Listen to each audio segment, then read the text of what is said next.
నారాయణ సమారంభాం వ్యాసశంకర మధ్యమాం అస్మదాచార్య పర్యంతాం వందే గురు పరంపరాం. శృతిస్మృతి పురాణానాం ఆలయం కరుణాలయం నమామి భగవత్పాదశంకరం లోకశంకరం. శంకరం శంకరాచార్యం కేశవం బాదరాయణం శూద్రభాష్యకృతౌ వందే భగవంతౌ పునః పునః. దివ్యాత్మస్వరూపులైన ప్రియ ఆత్మబంధువులారా, మనం కొంతకాలంగా ఈ ఆధ్యాత్మిక ప్రవచనములను జరుపుకుంటున్నాము. ఇందులో భాగంగా ఈరోజు మన ప్రస్తావన ఏమనగా, జ్ఞానమనగానేమి, విజ్ఞానమనగానేమి, శాస్త్రజ్ఞానమనగానేమి అన్నటువంటి అంశములపైన ఈనాడు మనము ప్రస్తావన చేసుకుందాం. శాస్త్రజ్ఞానమనగాను, ఆత్మజ్ఞానమనగా, బ్రహ్మజ్ఞానమనగానేమి అనేటువంటి అంశములపైన ఈనాడు మనం ప్రస్తావన చేసుకుందాం. శాస్త్రజ్ఞానం అనగా సకల శాస్త్రములలో ఉన్నటువంటి సారాంశాన్ని గుర్తించి భారత భాగవత ఇతిహాస పురాణములన్నిటినీ కూడా బాగా కంఠస్థం చేసుకొని ఏ శాస్త్రమునందు ఏ వాక్యమున్నది, ఏ పురాణమునందు ఏ శ్లోకమున్నది అనేటువంటి అంశాలన్నిటినీ కూడా కూలాంకషంగా ఎదుటివారికి చెప్పగలిగేటువంటి సామర్థ్యము శాస్త్రజ్ఞానం. అలాగే ఆత్మజ్ఞానం అనగానేమి అనగా, శాస్త్రములు యందు చెప్పబడినటువంటి సద్విషయములను సద్గురువుల ద్వారా శ్రవణ మననాదులు చేసుకొని ఆత్మస్వరూపమైనటువంటి తన స్వస్వరూపాన్ని గుర్తించి స్వరూపమాత్రుడై మిగిలిపోవడమే ఆత్మజ్ఞానము, బ్రహ్మజ్ఞానము. బ్రహ్మజ్ఞానమన్నా ఆత్మజ్ఞానమన్నా రెండూ ఒకటే. ఆత్మయే నేను, బ్రహ్మముయే నేననేటువంటి సంపూర్ణమైనటువంటి స్వానుభవము, పరిపూర్ణమైనటువంటి స్థితిని అనుభవానికి తెచ్చుకోవడమే బ్రహ్మజ్ఞానమని, ఆత్మజ్ఞానమని చెప్పడం జరిగినది. ఇక విజ్ఞానము. విజ్ఞానము అనగా ఏమిటి అనగా, శాస్త్రములు యందు చెప్పబడినటువంటి అంశములన్నిటినీ కూడా అర్థం చేసుకొని అందులో ఉన్నటువంటి సాధనా రహస్యాలైతేనేమి, బ్రహ్మజ్ఞానం పైన ఉండబడినటువంటి అంశములైతేనేమి బుద్ధి యందు ధారణ చేసుకొనడమే. దీన్ని భగవద్గీతలో వ్యవసాయాత్మిక బుద్ధి అని కూడా చెప్పడం జరిగినది. కాబట్టి మనము శాస్త్రజ్ఞానం అనగానేమి, ఆత్మజ్ఞానం అనగానేమి, బ్రహ్మజ్ఞానం అనగానే ఏమి అనేటువంటి అంశములను ఈనాడు మనకు తెలిసినంతలో మనం ప్రస్తావన చేసుకుంటున్నాం. ఈ బుద్ధిలో ధారణ చేసినటువంటి అంశాన్నే ఇక్కడ విజ్ఞానము అన్నారు. అందుకనే శాస్త్రజ్ఞానము బ్రహ్మము కాదు, బుద్ధిలో ధారణ చేసినటువంటి విజ్ఞానము బ్రహ్మము కాదు, ప్రజ్ఞానం బ్రహ్మ అని చెప్పి మనకు ఋగ్వేదములో ఐతరేయోపనిషత్తులో లక్షణ వాక్యమై ఉన్నది. కాబట్టి జ్ఞానానికి, శాస్త్రజ్ఞానమునకు, విజ్ఞానమునకు ఉన్న వ్యత్యాసాన్ని మనం ఈనాడు ప్రస్తావన చేసుకుంటున్నాం.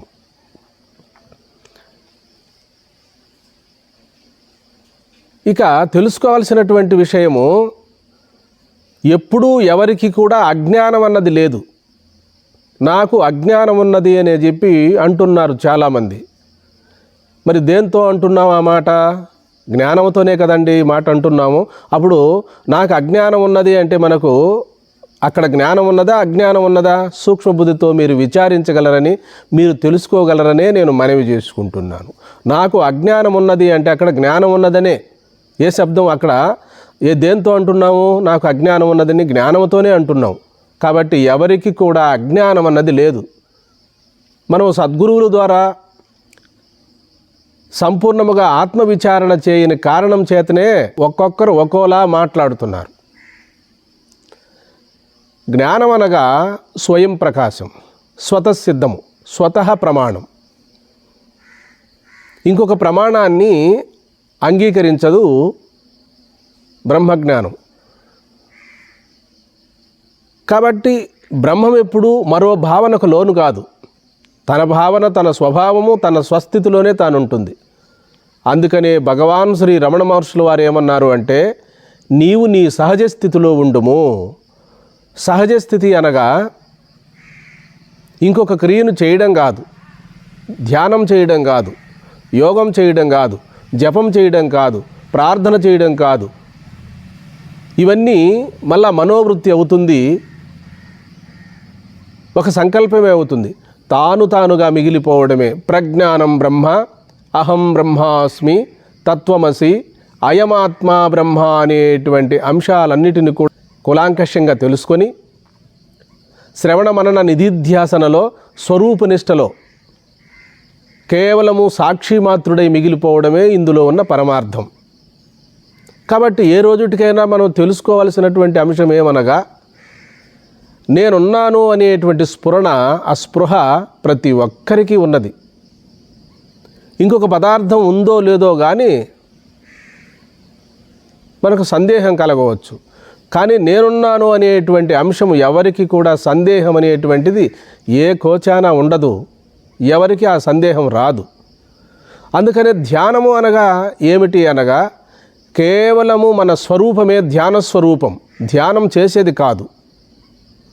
సాక్షి మాత్రుడై ఏమి చేస్తున్నా, ఏమి మాట్లాడుతున్నా మూలాన్ని, ఎరుకను గుర్తించడము, ఎరుకగా మిగిలిపోవడమే. అయితే ఆరంభంలో అందరికీ కూడా ఇటువంటి సామర్థ్యము, ఇటువంటి యోగ్యత ఉండదు కనుక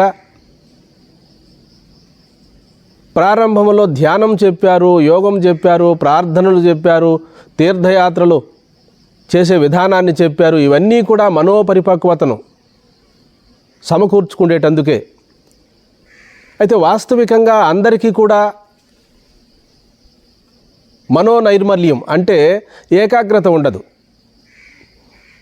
ఏకాగ్రత ఉండనటువంటి వారికి ఏం చెప్పింది శాస్త్రం అంటే, ధ్యానం చెయ్యి.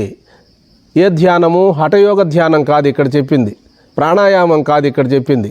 కేవలము నీవెవరో తెలుసుకోమన్నారు భగవాన్ శ్రీ రమణ మహర్షుల వారు. నీవెవరో తెలుసుకొనుము. నీవంటే మనసు కాదు, నీవంటే బుద్ధి కాదు, నీవంటే ఈ ప్రాపంచిక విషయములు ఏమీ కావు. నీవు అన్నిటినీ తెలుసుకుంటున్న సాక్షివి. కాబట్టి సాక్షిని తెలుసుకుంటే సాక్షి ఇంకొక సాక్షి లేదు అని చెప్పడం జరిగినది. అయితే నవీన మార్గంలో ఎందరో మహానుభావులు శ్వాస మీద ధ్యాస చెప్తున్నారు, శాంభవి ముద్రలో అలా ఉండమంటున్నారు, ప్రాణాయామం చెప్తున్నారు, సోహం మంత్రాన్ని చెప్తున్నారు.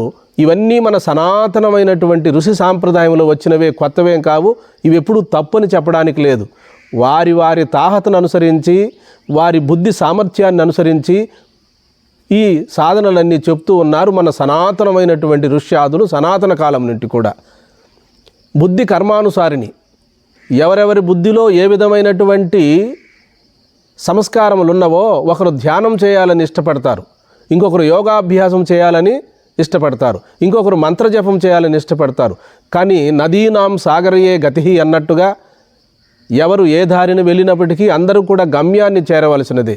కానీ ఇది భౌతికంగా అయితే గమ్యం అనేటువంటిది ఒకటి ఉంది. కానీ అద్వైతములో గమ్యము లేదు, గమనము లేదు. ఈ రెండూ కూడా తన స్వరూపమే. సాధ్య సాధనములు రెండూ కూడా లేవు. ఉన్న పరిపూర్ణ బ్రహ్మమే తానని చెప్పి తన స్వరూపాన్ని ఏ రోజుటికైనా సద్గురువుల ద్వారా తెలుసుకొని స్వరూపమాత్రుడై మిగిలిపోవడమే ఇందులో ఉన్న పరమార్థము. అదే భగవాన్ శ్రీ రమణ మహర్షుల వారు చెప్పినటువంటి నీవు నీ సహజ స్థితిలో ఉండుము. అంటే ఇప్పుడు ధ్యానం చేయడం సహజ స్థితి కాదా?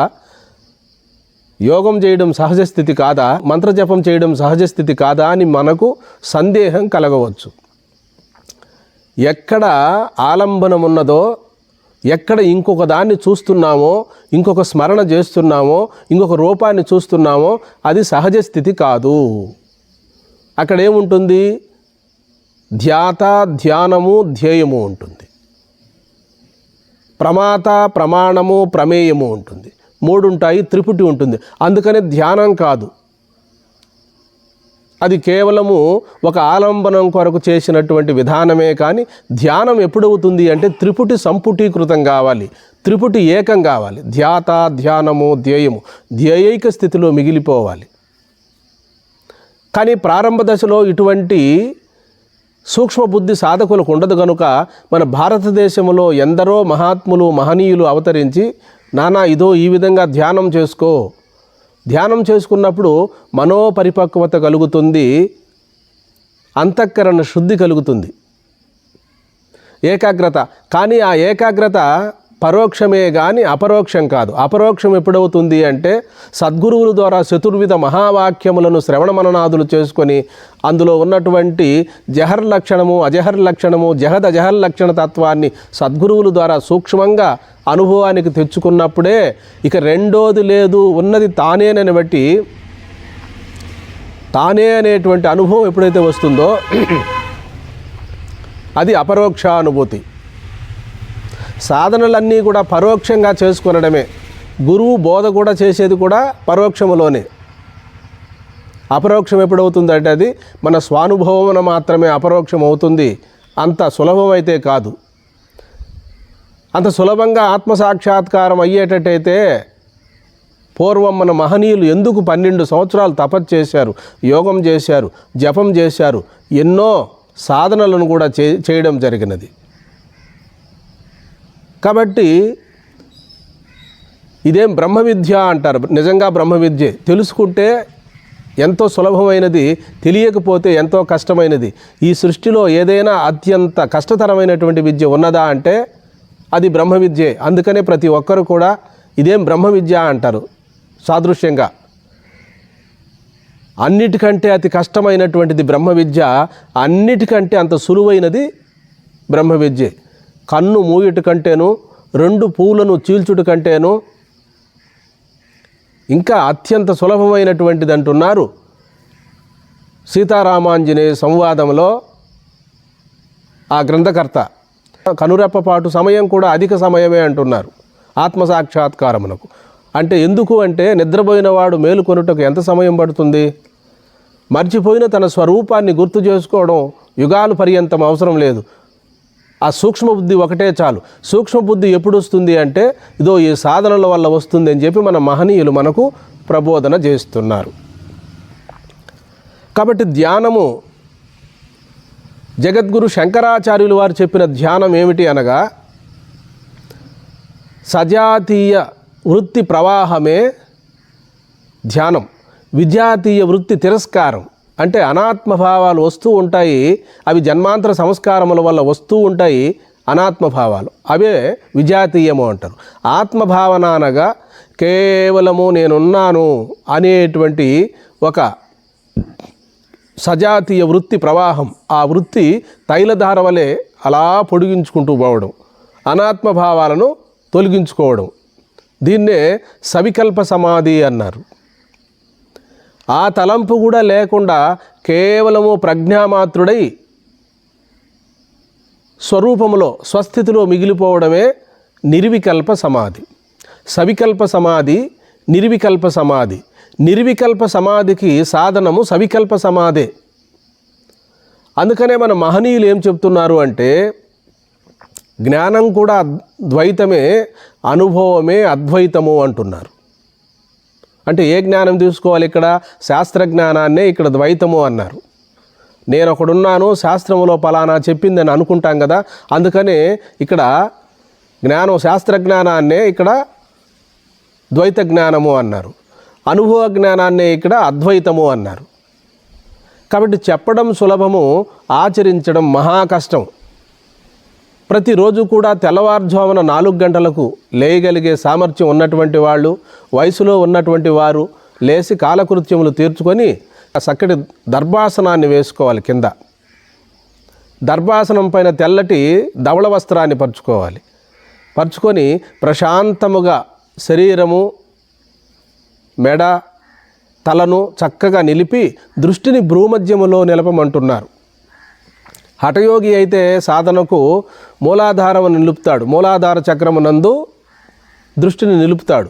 కానీ రాజయోగులు ఎక్కడ దృష్టిని నిలపాలి అంటే భ్రూమధ్యమున అని రాజయోగానికి లక్షణము చెప్పడం జరిగినది. శాంభవి ముద్రలో అలా కనురెప్పలు కొంచెం పైకి తిప్పి అలా సాక్షిగా 3 గంటల కాలము శాంభవి ముద్రలో ఉన్నటువంటి వారికి కుండలిని శక్తి మేలుకుంటుంది అని చెప్పి శాస్త్రములు ప్రసిద్ధములై ప్రబోధిస్తున్నవి. ప్రాణం ఎక్కడ ఉండునో అక్కడ మనసు ఉండును, మనసు ఎక్కడుండునో ప్రాణం అక్కడుండును. అందుకని అదో దృష్టి, ఊర్ధ్వ దృష్టి. ఇప్పుడు మనకు ఏ దృష్టి ఉన్నది? అదో దృష్టి ఉన్నది. అందుకని ఊర్ధ్వ దృష్టి పైకి దృష్టిని పైకి పెట్టుకు, ఉత్ అంటే పైకి, ఉత్క్రమణము అంటే ఈ ఉపాసకులు మరణించినప్పుడు అంటే పరమపదించినప్పుడు వారి యొక్క ఉదాన వాయువు ఉత్ అంటే పైకి, ఉత్రాయణము, త్రాయణము అంటే తరించుట. వారు చేసినటువంటి దేవతా ఉపాసన కానీ, పూజలు కానీ, వ్రతాలు కానీ, ప్రార్థనలు కానీ, తీర్థయాత్రలు కానీ ఇవి సక్రమంగా ఫలితాన్ని ఆశించకుండా నాకు ఆత్మజ్ఞానమే కావాలని కోరుకునేటువంటి వారికి వారు ఏ ప్రయత్నము చేయనక్కర్లేదు. సత్యముగా వారు భగవంతుడే కావాలని కోరుకొని ఆ భగవద్ధ్యానముతో మనసును, బుద్ధిని, చిత్తమును దైవమునందు సంలగ్నము చేసినటువంటి వారికి అవసాన దశలో వాళ్ళ ప్రయత్నం లేకుండా ఆ సత్యమే ఉదాన వాయువు ద్వారా ఉత్ అనగా పైకి, ఉత్తరాయణ పుణ్యకాలములో శుక్లపక్షములో పగటి వేళ బ్రహ్మరంధ్రం గుండా, దశమద్వారం గుండా ప్రాణాన్ని వదిలేస్తారు. అందుకనే శాస్త్రమునందు కొన్ని సంకేతములు చెప్పింది శాస్త్రము. నోటి ద్వారా ప్రాణం వదిలేసినటువంటి వారికి నోరు తెరుచుకుంటుంది, కళ్ళ ద్వారా ప్రాణాన్ని వదిలేసినటువంటి వారికి, ప్రాణం పోయినటువంటి వారికి నేత్రాలు పెద్దవిగా తెరుచుకోబడతాయి. అలా ఇక్కడ చెప్పింది ఏ ద్వారం గుండా వెళితే ఏ ఫలితం వస్తుందో ఆ ఫలితాలను కూడా ఇక్కడ శాస్త్రం మనకు ప్రసిద్ధములై ప్రబోధిస్తున్నది. మన సనాతన కాలము నుండి కూడా భారతదేశంలో ఒకవైపు యోగ సాధనలో, మరొక వైపు ఆత్మానాత్మ విచారణ, ఆత్మజ్ఞానాన్ని గురించి బోధించే విధానం మనకు భారతదేశంలో ఉన్నది. కాబట్టి ఇవన్నీ కూడా ఉత్తరాయణ పుణ్యకాలంలో ఆ సత్యలోకానికి వెళ్ళినటువంటి యోగి తిరిగి జన్మకు రాడు, కానీ ముక్తి ఆలస్యం అవుతుంది. 1000 మహాయుగాలు గడిచిన తర్వాతనే బ్రహ్మదేవుని యొక్క రాత్రివేళ అంటే ప్రళయం, పగటి వేళలో సృష్టి ఉన్నది, రాత్రివేళ దాన్నే వ్యక్తము అవ్యక్తము అన్నారు. అందుకనే భాగవతంలో కూడా పోతనామాక్షుల వారు ఒక పరి జగములు వెలినిడి ఒక పరి లోపలికి గొనుచు నుభయము తానై సకలార్ధ సాక్షి అయి అకలంకుని ఆత్మమూలున్ అర్ధితలంతున్. చూడండి, భాగవతంలో ఈ గొప్ప విషయాలను కూడా మనకు ప్రస్తావన చేయడం జరిగినది. కాబట్టి యోగము, ధ్యానము, తపస్సు, పూజలు, వ్రతాలు ఎప్పుడు మనకు ఫలదాయకం అవుతాయి అంటే త్రికరణ శుద్ధిగా చేసినప్పుడు మాత్రమే ఇవి ఫలితాన్ని ఇస్తాయి. ఈరోజు మన ప్రస్తావనలో జ్ఞానము అనగా ఏమంటే శాస్త్రజ్ఞానాన్నే ఇక్కడ జ్ఞానం అని కూడా అంటున్నారు. శాస్త్రజ్ఞానము, అనుభవ జ్ఞానము, ఆత్మజ్ఞానము, బ్రహ్మజ్ఞానం అని కూడా మనకు సభల్లో గురువులు బోధ చేస్తున్నారు. శాస్త్రజ్ఞానం అనగా సకల శాస్త్రముల్లో ఉన్న సారాంశాన్ని గుర్తు చేసుకొని మనము ఆత్మకు అన్వయించుకోవడం, స్వానుభవాన్ని గడించడమే ఆత్మజ్ఞానం, బ్రహ్మజ్ఞానం అని కూడా అర్థం. కాబట్టి ఇవన్నీ తెలుసుకొని ఉన్నది పరిపూర్ణ బ్రహ్మమే. శాస్త్రజ్ఞానము ద్వారా, అనుభవ జ్ఞానము ద్వారా, విజ్ఞానము ద్వారా ప్రజ్ఞానాన్ని గుర్తించడం. ప్రజ్ఞానం బ్రహ్మ, అహం బ్రహ్మాస్మి, తత్వమసి, అయమాత్మా బ్రహ్మ అనేటువంటి చతుర్విధ మహావాక్యములకు ఆ వాక్యములలో చెప్పబడినటువంటి సారాంశాన్ని ఇప్పుడే గుర్తించి ప్రజ్ఞామాత్రుడై మిగిలిపోవడమే నిజమైనటువంటి బ్రహ్మజ్ఞానము, బ్రహ్మస్వరూపము. అది మన స్వరూపమే జ్ఞానము, జ్ఞానమే మన స్వరూపము. జ్ఞానము మన స్వరూపము వేరు లేదు. కాబట్టి ఈ అంశాలన్నిటిని కూడా మనం సద్గురువుల ద్వారా బాగా శ్రవణ మననాదులు చేసుకొని ధ్యానం చేసేటప్పుడు కూడా మన యొక్క నియమావళి సక్రమంగా ఉండాలి. అన్నీ కూడా మితం మితం మితం మితం. మిత భాషణం మతిహాయి, అతి భాషణం మతిహాని. యుక్తాహార విహారస్య యుక్త శ్రేష్టస్సు కర్మసు యుక్త స్వప్నావబోధస్య యోగో భవతి దుఃఖః. శ్రీకృష్ణ పరమాత్మ భగవద్గీతలో ప్రబోధించాడు కదా, మితంగా ఆహారం తీసుకోవడము, మితంగా నిద్రపోవడము, మితంగా ధ్యానం చేయడము, ఇవన్నీ కూడా మనకు ముక్తిని కలిగించేటందుకు సోపానములు. కాబట్టి ధ్యానం చెప్పుకున్నాం కదా మనము, సజాతీయము విజాతీయము. సజాతీయ భావాన్ని పెంపొందించుకుంటూ విజాతీయ భావాన్ని తిరస్కరించి సాక్షిమాత్రుడై ఆ తైలధార వలె అలా నిలుపుకోవడమే సగుణ ధ్యానము. దాన్ని కూడా దాటి ఏ తలంపులు లేక కేవలము సాక్షిమాత్రుడై ప్రజ్ఞామాత్రుడై మిగిలిపోవడమే నిర్వికల్ప సమాధి. సవికల్ప సమాధి, నిర్వికల్ప సమాధి. సాకార ధ్యానము, నిరాకార ధ్యానము. సాకారం అంటే ఒక రూపాన్ని మనము చూస్తూ ఉండడం. నిరాకారము అనగా అక్కడ రూపం లేదు, ఆకారమే లేదు. సర్వవ్యాపకమైన పరబ్రహ్మమే సమస్త జీవులలో ప్రకాశిస్తున్నది. కాబట్టి ప్రజ్ఞానం బ్రహ్మ అనే ఆ ప్రజ్ఞామాత్రుడై ఆ గురువులు బోధించినటువంటి అంశాన్ని బాగా శ్రవణ మననాదులు చేసుకొని అలా సాక్షిగా ఉండిపోవడమే. కాబట్టి ఇవన్నీ ఆరంభ దశలో మనకు రావు గనుక శ్రమ కోర్చి పట్టుదలతో కనీసం రోజుకు ఒక అర్ధగంట అయినా స్వస్వరూపానుసంధానం చేసుకోవాలి. ధ్యానం చేయాలి, యోగం చేయాలి, జపం చేయాలి, ప్రార్థనలు చేయాలి, నామస్మరణ చేయాలి, సోహం మంత్రం చేయాలి. ఇవన్నీ కూడా దైవీ సంపద. ఇవన్నీ చేసుకున్నప్పుడు మాత్రమే మనోపరిపక్వత కలుగుతుంది, వాచా వేదాంతం కాకుండా ఉంటుంది. అందుకనే మన మహనీయులంతా కూడా చెప్పువారు కన్న చేయువారు మిన్న, చేయువారు కన్న కన్నవారు మిన్న, కన్నవారు కన్న కలయువారు మిన్న, వారికన్నా అధికుండులేడయా విశ్వదాభిరామ వినురవేమ అని చెప్పడం జరిగినది. కాబట్టి నేను చెప్తున్నటువంటి ఈ ఉపన్యాసము ముందు నాకు అనుభవంలో ఉన్నదా అని పశ్చాత్తాపం కలగాలి మనకు. ఎక్కువ మాట్లాడుడు కంటే అనుభవంలో ఉండడమే శ్రేష్టమన్నారు రమణ మహర్షుల వారు. అందుకనే భగవాన్ శ్రీ రమణ మహర్షుల వారు ఎక్కడ దీర్ఘోపన్యాసాలు చేయలేదు మనలాగా. ఎక్కడైతే ఎక్కువ ప్రవచనాలు, ఎక్కువ ఉపన్యాసాలు, ఎక్కువగా భగవంతుడి గురించి చెప్పుకుంటూ ఉంటారో అక్కడ కాలం వృధా అయిపోతుంది. అంటే నన్ను తప్పుగా భావించరనే నేను మనవి చేసుకుంటున్నాను. అవి చెప్పడానికే సమయం టైం అయిపోతుంది. కానీ ఇంకా అనుష్ఠానం ఉండాలి కదా. కనీసం ధ్యానం చేయకపోయినా, జపం చేయకపోయినా, ఏమీ చేయకపోయినా మౌనంగా నీలో నీ ఉండగలిగితే చాలు. అలా ఉండడానికి మనము ప్రయత్నం చేయాలి.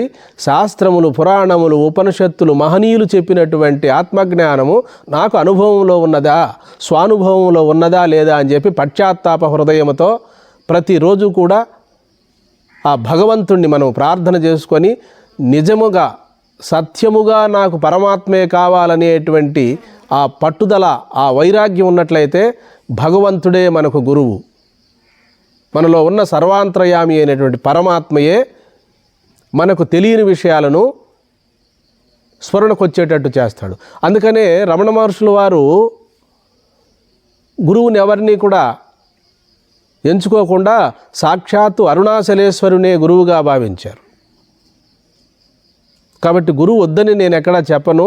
అది ఎవరికో 100 మందిలో ఒకరికి, 1,00,000 మందిలో ఒకరికి, 1,00,00,000 మందిలో ఒకరికి మాత్రమే గురువు లేకుండా ఆ ప్రబోధ కలుగుతుంది, ఆత్మజ్ఞానం కలుగుతుంది. అందరికీ కూడా 99 మందికి కూడా గురువు అవసరమే. గురువు లేకుండా ఈ విద్య పట్టుబడదని చెప్పి ఉపనిషత్తుల్లోనూ, శాస్త్రముల్లోనూ, పురాణముల్లోనూ ప్రసిద్ధములే చెప్పడం జరిగినది. కాబట్టి సూక్ష్మములో మోక్షం అన్నట్టుగా మనము నేనేం చేస్తున్నాను, నేనేమై ఉన్నాను, ధ్యానం చేస్తున్నాను, ధ్యానానికి నేనుంటేనే కదా ధ్యానం చేస్తున్నాను, ధ్యానం అనే ప్రక్రియ చేస్తున్నాను, యోగం చేస్తున్నాను, యోగం చేయడానికి నాలో ప్రజ్ఞ ఉండాలి కదా, జపం చేస్తున్నాను, జపం చేయాలంటే నాలో ముందే చైతన్యం ఉండాలిగా. జపము నాకు విషయము, నేను విషయములు అంటే నేను దృక్కు, నాకు దృశ్యము ధ్యానం. నేను ఆత్మ, నేను చేయబడే క్రియలన్నీ కూడా దృశ్యములే. అందుకని నేను దృక్కు స్వరూపుడునే, సర్వదృక్కుగా మిగిలిపోవడం. నేను ఎప్పుడూ పుట్టను లేదు, ఎప్పుడూ మరణించడము లేదు. నేను అజ్ఞాన దశలో అలా అనుకున్నాను.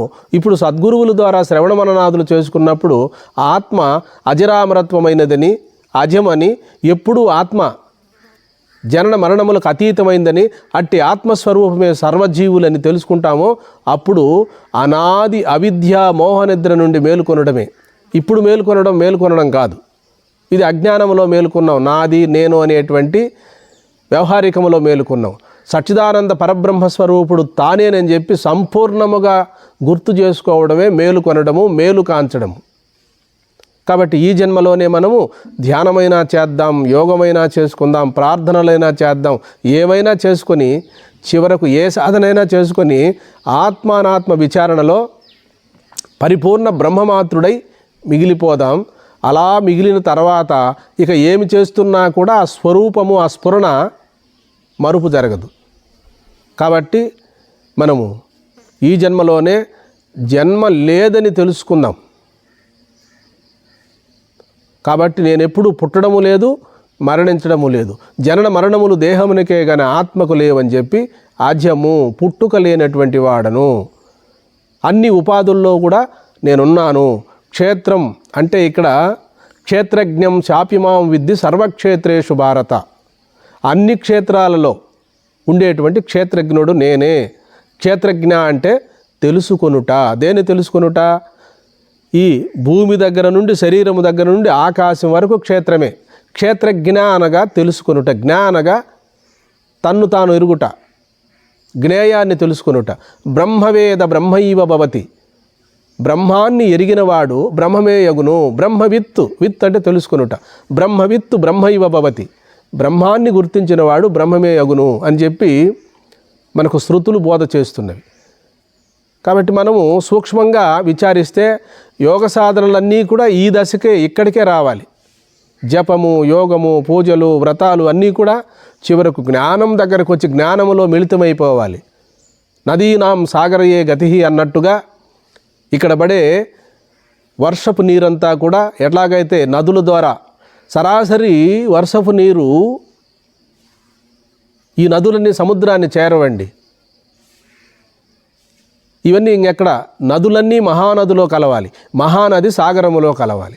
అందుకనే మానవుడుగా తరించలేడండి. మానవుడు మహాత్ముడు కావాలి, మహాత్ముడై పరమాత్మ స్వరూపుడై మిగిలిపోవాలి. కాబట్టి ఇవన్నీ కూడా మనం జాగ్రత్తగా విచారణ చేసుకొని ఆహార నియమాన్ని, వ్యవహార నియమాన్ని అన్నిటిని కూడా సమయపాలన చేసుకొని ఈ జన్మలోనే బ్రహ్మ సాక్షాత్కార జ్ఞానాన్ని అనుభవానికి తెచ్చుకొని ఇప్పుడే ఇక్కడే కైవల్య స్వరూపులై మిగిలిపోవాలని కోరుకుంటూ సర్వే జనాః సుఖినో భవంతు, లోకా సమస్తా సుఖినో భవంతు. హరి ఓం.